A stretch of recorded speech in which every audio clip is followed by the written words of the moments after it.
एक लड़की जाती है मिट्टी लाने के लिए नदी में। घर से कुछ ही दूरी पर नदी था। वहाँ जाती है और मिट्टी निकालने लगती है। वह लड़की जहाँ पे मिट्टी निकाल रही थी वहाँ पे पानी थोड़ा था। उस पानी में जोक था।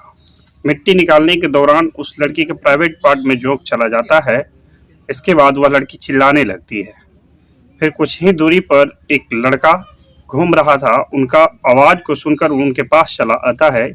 उसके बाद कुछ ऐसा घटना घटता है कि एक का हो जाता है मौत। इस घटना के पीछे की पूरी सच्चाई को जानने के लिए बने रहे वीडियो पर मेरे साथ अंत तक। नमस्कार, मैं हूं पप्पू कुमार। स्वागत है आपका सच्ची घटना PKM पर। आज की जो घटना है मध्य प्रदेश की घटना है। मध्य प्रदेश में एक खुशबू नाम की लड़की रहा करती थी जिनका उम्र था 22 साल।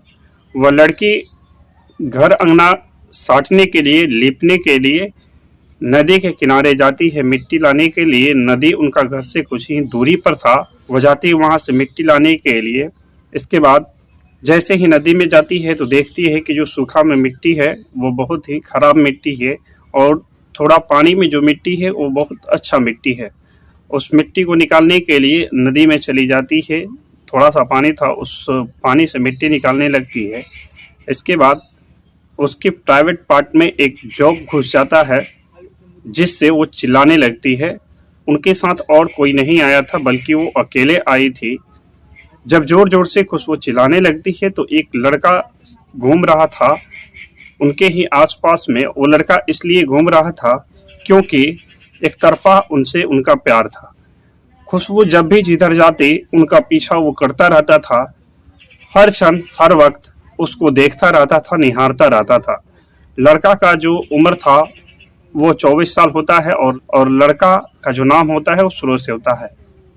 सुरेश हर बार उनका पीछा किया करता था। जब कुछ दूरी पर देखी खुशबू उस लड़का को तो जोर जोर से चिल्लाई तो वो लड़का का और भी मौका घूम गया। उसके पास वो आया और पूछा हुआ क्या है। तो वो लड़की जो होती है खुशबू उनको अपनी सारी बातें बताती है कि मेरे प्राइवेट पार्ट में जोक घुस गया है। इसके बाद वो लड़का से अपने प्राइवेट पार्ट का जोक को छुड़वाती है। फिर वो लड़की कहती है कि हमें विश्वास नहीं था कि तुम ऐसा कर सकते हो, मेरा प्राइवेट पार्ट से जोक छुड़ा सकते हो। तो वो लड़का कहता है कि मैं तुमसे प्यार करता हूँ, मैं ये सब क्यों नहीं करता। तो फिर लड़की उनकी बातों को सुनकर वो कहती है कि मैं भी तुमसे प्यार करता हूँ लेकिन मुझे कहने की हिम्मत नहीं हुई तुम्हें कि मैं तुमसे प्यार करता हूँ। फिर लड़का कहता है कि चलो मेरे साथ। उसके बाद वो लड़का उन्हें गन्ने के खेत में लेकर चला जाता है और वहाँ ले जाकर उनके साथ शारीरिक संबंध बनाने लगता है। फिर उनका भाई खोज करने लगता है कि बहन अभी तक नहीं आई, इतना ही निकट में नदी है, अभी तक मिट्टी लेकर नहीं आई है।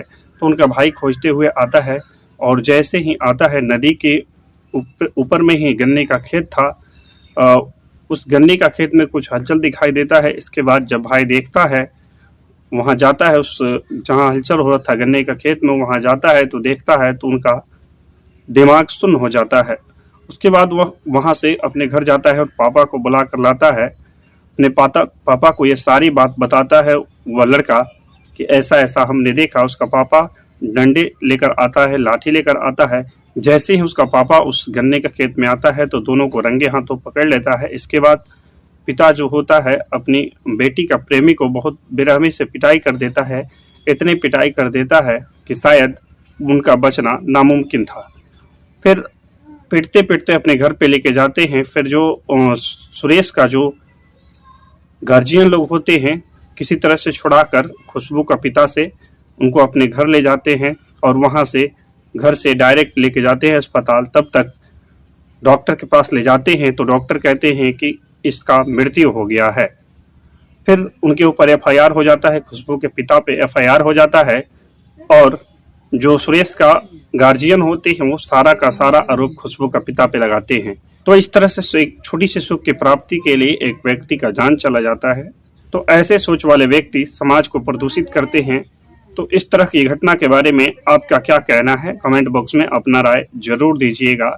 ये घटना में क्या खुशबू का पिता सही किए या गलत किए, इसमें गलती किनकी है, इसके बारे में कमेंट बॉक्स में अपना राय जरूर दीजिएगा। जय हिंद, जय भारत।